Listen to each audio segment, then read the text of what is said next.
श्री सद्गुरु महाराज की जय।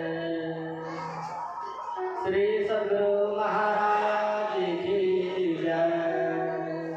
श्री सद्गुरु महाराज की जय। मंगल मूर्ति सद्गुरु मिलय सर्वधाय। मंगलमय मंगल करण बारंबार। धन्य धन्य सतगुरु सुखदा महिमा कही न जाए। जो कुछ कहूँ तुम्हारी कृपा मोते कछ न बसाए। कनकन विराजित परमरायत श्री सद्गुरु महाराज के चरणों में कोटि सा नमन। मंच आसन पूज्य बाबा के चरणों में कोटि सा नमन। मंच आसन साधु समाज, सत्संग में आए हुए सज्जनों, माता बहनों, सभी के चरणों में मेरा कोटि सा नमन। अभी हम लोग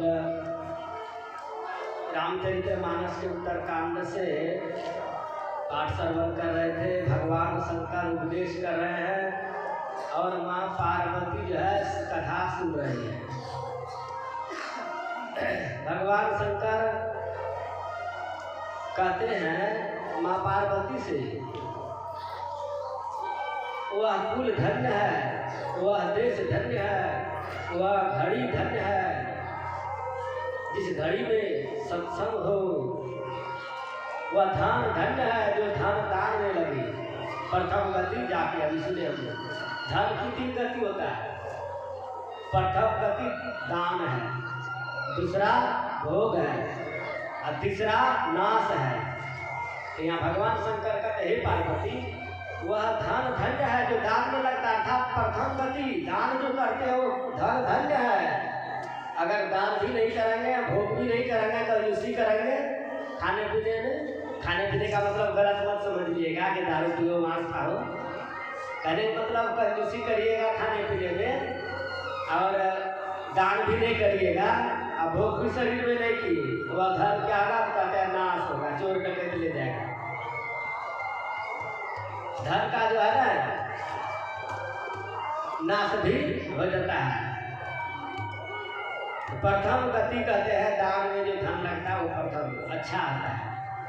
कहते कहते भगवान कहते हैं गिरजा संतों का समागम हो जाए, इससे बढ़कर तो दूसरा कोई लाभ ही नहीं है। संसार में सब कोई लाभ चाहता है, कोई घटा नहीं चाहता, कोई हानि नहीं चाहता है। कोई चाहता है कि हमें लाभ हो, घटा नहीं। बिजनेस धंधा कुछ भी करते हैं सब कोई लाभ के लिए करते हैं। यहाँ भगवान शंकर भी लाभ का बात बताते हैं माँ पार्वती से कि हे गिरजा, अगर संतों का समागम हो जाए, कहते इससे बढ़कर दूसरा कोई लाभ नहीं है। गिरजा संत समागम समन लाभ कछुआन, बिनु हरि कृपा न होई सो गावहि वेद पुराण। भगवान शंकर कहते हैं वेद पुराण में भी ये लिखा हुआ है, लेकिन बिना हरि की कृपा से संत समागम नहीं होगा। हरि की कृपा तो चाहिए, ये भगवान शंकर कहते हैं।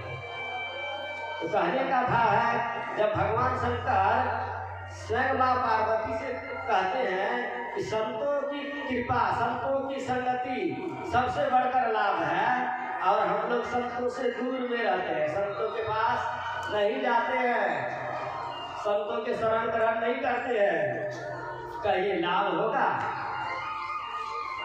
नहीं होगा लाभ। सबसे बड़ा लाभ क्या है? दुखों से छूट जाना, यही तो सबसे बड़ा लाभ है। आज सबसे बड़ा दुख क्या है? हम रोज जो है ना गाते हैं, गुरु महाराज हम लोगों को सबक एक सिखा दिया है। सुबह सुबह स्तुति पाठ में क्या गाते हैं? आवागमन सब दुख दूजा है नहीं जग में कोई। ये आना और जाना, संसार में जन्म लेना और फिर थोड़ा दिन रह के और संसार से चला जाना, यही कहते हैं आवागमन। गुरु महाराज कहते हैं इसके समान कोई दूसरा दुख है ही नहीं है। आवागमन सब दुख दूजा है नहीं जग में कोई, इसके निवारण के लिए प्रभु भक्ति करनी चाहिए। यही दुख को मिटाने के लिए कहते हैं परमात्मा की भक्ति करनी पड़ेगी। बिना भक्ति के यह दुख नहीं मिटेगा।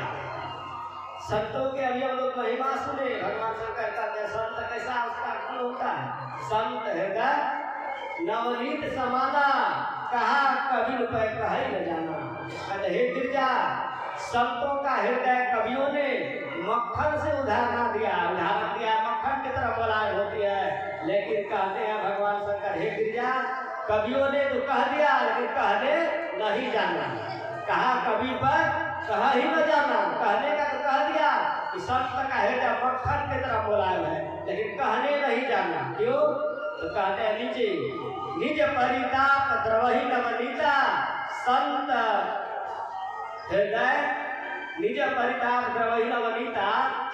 और संत द्रवही कहते हैं, संत जो होते हैं घी जो होते हैं मक्खन, उसको आग में आप दीजिए तब जाकर उसका ताप लगेगा, गर्मी से पिघल जाएगा। मतलब वो अपने दुख से वो दुखी होता है, दूसरे के दुख से नहीं। और संत जो होते हैं वो दूसरे को दुख करके दुखी हो जाते हैं। इसीलिए कहते हैं कवियों ने तो मक्खन का उदाहरण दिया लेकिन उदाहरण देने में चुप कर गया। संत जो है मक्खन से भी अधिक मुलायम है। तो हम लोग भी संतों के शरण में जाएं, उनसे युक्ति प्राप्त करें और युक्ति प्राप्त करके भजन करेंगे तो कहते हैं आवागमन का दुख जो है छूट जाएगा। सदा सदा के लिए हम लोग दुखों से छूट जाएंगे। इसके लिए संतों के शरण में जाना ही पड़ेगा। आगे हम लोग विस्तार से बाबा से ही सुने तो ठीक रहेगा। श्री सद्गुरु महाराज की